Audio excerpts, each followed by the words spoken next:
Bonjour à tous et bienvenue sur ma chaîne YouTube. Je m'appelle Vikas Nara et je propose une série complète sur la création d'un serveur SMTP. Dans cette vidéo, je vais parler de PowerMTA. J'ai déjà abordé 4 serveurs de messagerie. Toutes ces vidéos sont disponibles sur ma chaîne YouTube. Dans cette vidéo, nous allons nous concentrer sur PowerMTA. Je vais vous montrer comment installer PowerMTA sur un serveur VPS. J'ai déjà mentionné dans la vidéo de présentation le logiciel nécessaire. Mais laissez-moi vous l'expliquer à nouveau. Vous aurez besoin du logiciel PuTTY, qui est celui-ci. Vous aurez également besoin du logiciel WinSCP, qui est celui-ci. Nous l'utiliserons pour transférer des fichiers et d'autres éléments vers le serveur. Ensuite, vous aurez besoin d'un serveur VPS. J'utilise DigitalOcean. Ensuite, il y a PowerMTA. Vous pouvez l'obtenir gratuitement. Si vous recherchez une version d'essai gratuite de PowerMTA, vous devrez en faire la demande. Sinon, vous devrez acheter la version Premium, car PowerMTA n'est pas open source. Ce n'est pas disponible gratuitement. Vous aurez également besoin d'un domaine. J'utiliserai n'importe quel domaine ici, ainsi qu'un logiciel de messagerie dont le port 25 est ouvert.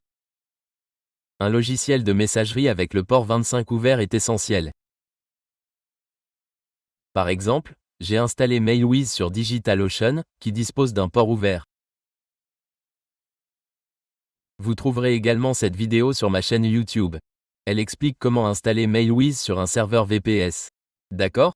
Leur port est ouvert sur le serveur VPS.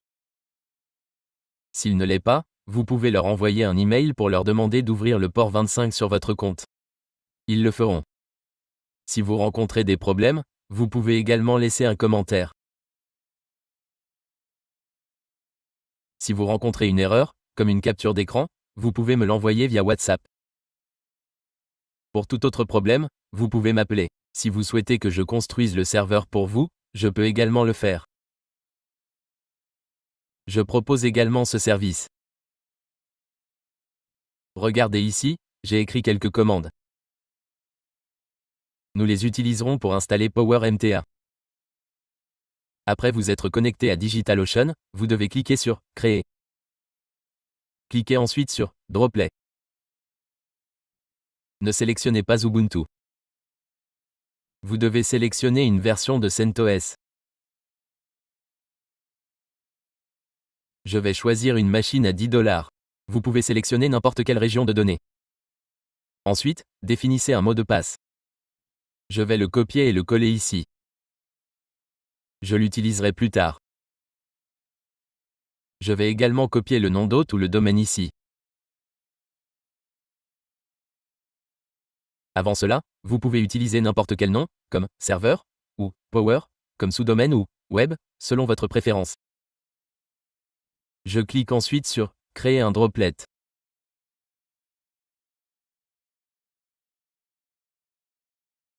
Une fois le droplet créé, vous obtiendrez une adresse IP qui vous permettra de l'installer.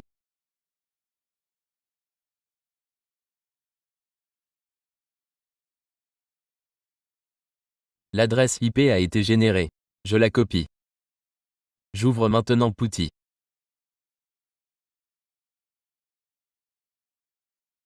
Je colle l'adresse IP ici et je clique sur « Ouvrir ».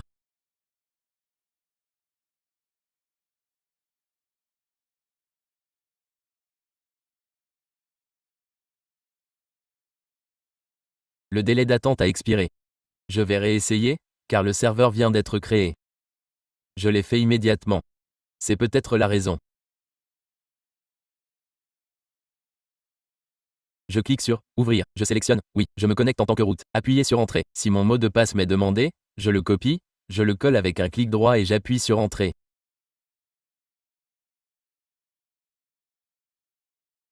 Maintenant, je suis connecté en tant qu'utilisateur root. Je dois d'abord installer le panneau de contrôle Vesta. Ce n'est qu'ensuite que PowerMTA peut être installé. 2 commandes sont nécessaires. Je les saisis ici.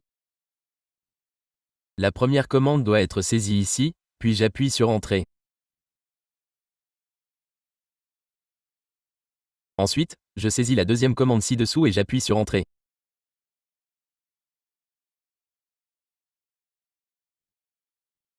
On me demande maintenant si je veux continuer. Je sélectionne « Oui ». On me demande une adresse email, je la saisis.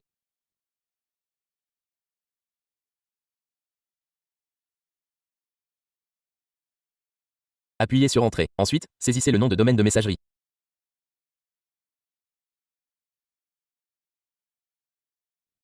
Saisissez le nom d'hôte ici. Saisissez votre nom de domaine comme nom d'hôte. L'installation prend environ 15 minutes. Je mets la vidéo en pause jusqu'à la fin de l'installation. À la fin, je vous montre le message qui s'affiche une fois l'installation terminée. Je vous explique ensuite la marche à suivre. Je mets la vidéo en pause pour le moment. Ensuite, nous poursuivons. Regardez ici. L'installation est terminée. Ce message s'affiche également. Il apparaît à la fin. Il fournit un nom d'utilisateur et un mot de passe. Ces informations concernent le panneau Vesta, que je n'utiliserai pas, mais qui est nécessaire pour installer PowerMTA. Pour installer PowerMTA, je dois télécharger le fichier PowerMTA sur mon serveur. Pour cela, je me connecte ici. Je saisis l'adresse IP et le nom d'utilisateur SCPWin avec le nom d'utilisateur root et le mot de passe enregistré ici.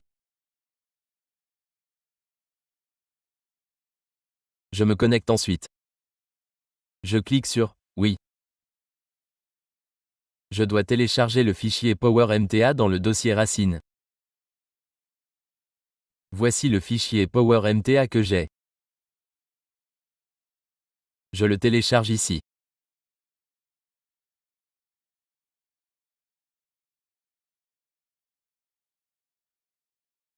Il a été téléchargé ici.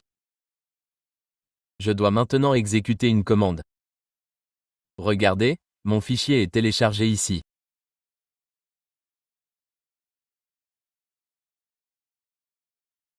Ensuite, je copie cette commande d'installation de PowerMTA et la colle ici. Cela semble correct. Cette commande inclut le nom du fichier, qui doit correspondre à celui-ci.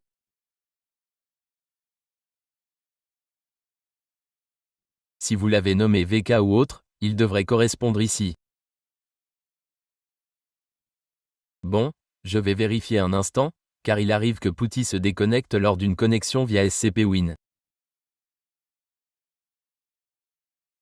Cette fois, il ne s'est pas déconnecté. J'ai saisi cette commande ici. J'appuie sur Entrée.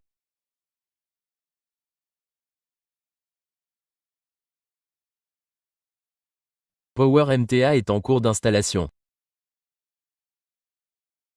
Regardez, il est installé ici. Je vais vous montrer le message ici. PowerMTA a été installé. Il est indiqué, veuillez vérifier la configuration. Nous devons donc le configurer.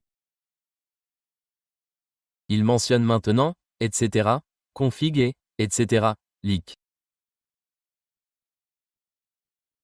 Nous devons donc télécharger le fichier de licence ici.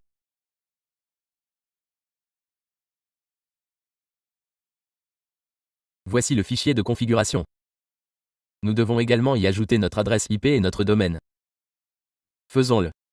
PowerMTA est maintenant installé. Ensuite, je vais ici.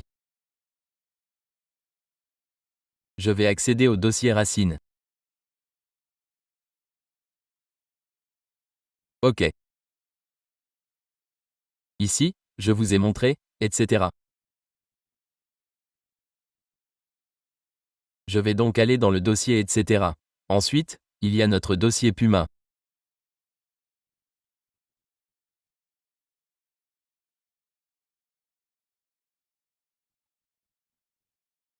Voici le dossier Puma dans Punta. Nous devons télécharger le fichier de licence. Je vais télécharger le fichier de licence ici.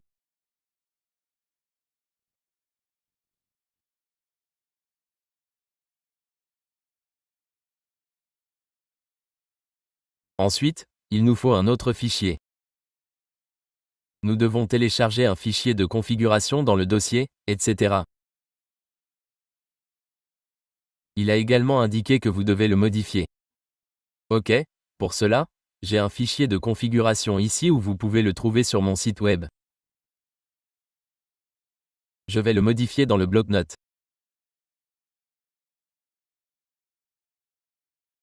Ici, vous devez remplacer l'espace réservé au site web par votre adresse IP.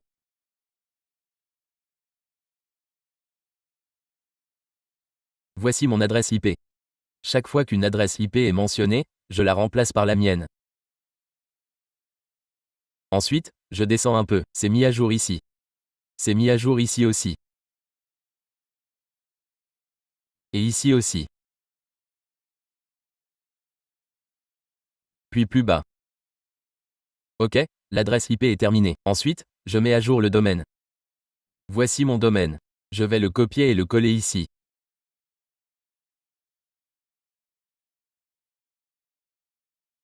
Chaque fois qu'un domaine est mentionné, remplacez-le par le vôtre. C'est mis à jour ici. C'est mis à jour ici aussi. Ici, il est indiqué power. J'ai donc écrit serveur ici. OK, je vais le copier et le coller ici. J'utilise serveur pour tous mes domaines. Ensuite, il est demandé le domaine ici. Je l'ajoute ici. OK. Il y a une autre section comme celle-ci. Une seconde, celle-ci. Votre nom d'utilisateur et votre mot de passe SMTP sont ici. Vous pouvez les modifier ici. Je les laisse par défaut pour l'instant. Ensuite, je clique sur Enregistrer. Je l'ai enregistré. Maintenant, je vais télécharger ce fichier de configuration ici. Je l'ai téléchargé ici. Il écrasera l'existant. Nous allons le refaire.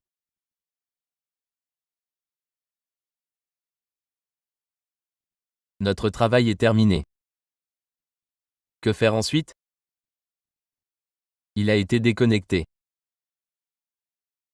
Je vais le reconnecter. Je vais ressaisir mon adresse IP et cliquer sur « Ouvrir ». Je vais récupérer le mot de passe. J'ai saisi le mot de passe route et il s'est connecté. Bon, que faire ensuite? Je dois redémarrer PMTA car j'ai effectué plusieurs modifications. Redémarrons PMTA. Regardez, ça ne marche pas ici. Vous devez donc exécuter cette commande. Je la fournis ci-dessous. Il y aura un lien vers le site web. Vous le trouverez ici. Mon site web est vktts.com. Bon. Ensuite, vous devez l'exécuter. J'ai exécuté, service stop. Ensuite, vous devez relancer, service restart. Regardez ici, redémarrage de PMTA. Bon. Le redémarrage est terminé.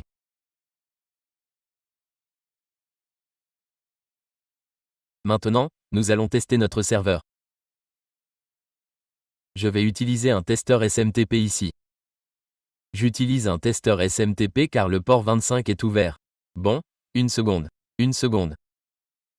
Testeur SMTP, c'est celui-là? Bon, je ne sais pas pourquoi ils l'ont changé aujourd'hui. Je me demandais où il est passé.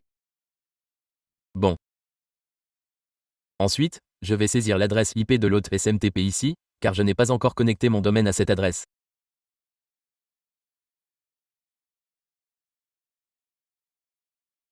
Je vais saisir l'adresse IP et l'utilisateur de connexion, car c'est le mien. Voici les informations SMTP. Le nom d'utilisateur est utilisateur 1. Le mot de passe est passe 123, que vous pouvez modifier selon vos besoins. Et puis le champ, expéditeur.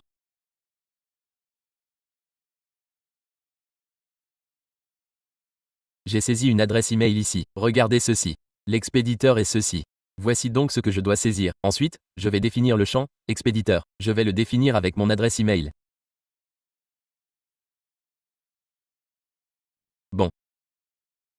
Cliquez ensuite sur « Envoyer ». Regardez, il est indiqué « Envoyer ». L'email a été envoyé avec succès depuis ici. Je vous montrerai après avoir actualisé. Je vais vérifier ici. Il devrait apparaître dans les spams. Je vais vérifier dans le dossier spam pour voir si l'email est arrivé. Bon, regardez ici, il affiche 1256. Voyez, c'est 1257 maintenant. Et le courrier vient d'arriver. Vous verrez également l'adresse IP. L'adresse IP de l'hôte SMTP que vous avez vérifié ici correspond aux informations.